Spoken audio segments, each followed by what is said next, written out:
Big problem for many of us in life, and the reason we're in such a mess is because we're spending our lives running away from God. We're living in a world which God created without reference to Him. A story I heard from Thailand some years ago helps to illustrate this.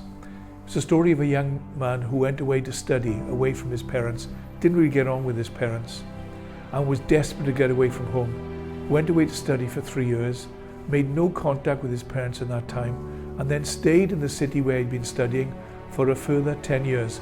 But as is often the case, as we get older, we begin to realize that our parents were not so bad after all.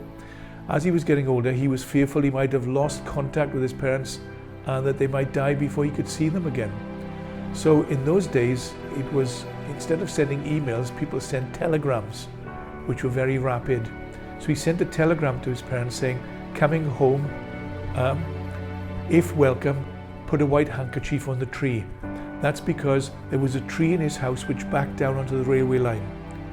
He didn't wait for a response from his parents, so he caught the train.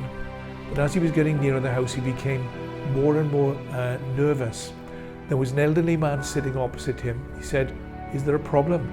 He said, "I'm worried about whether my parents will reject me when I return home, hoping to see them again."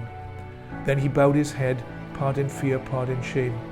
But the old man continued to look as the train passed the bottom of the garden, and he saw.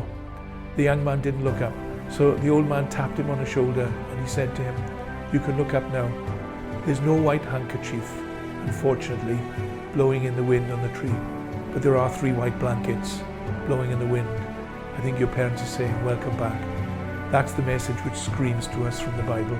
God is saying, you may have messed up, you may have disregarded me, but I want you to come back. The white blankets are flying in the wind.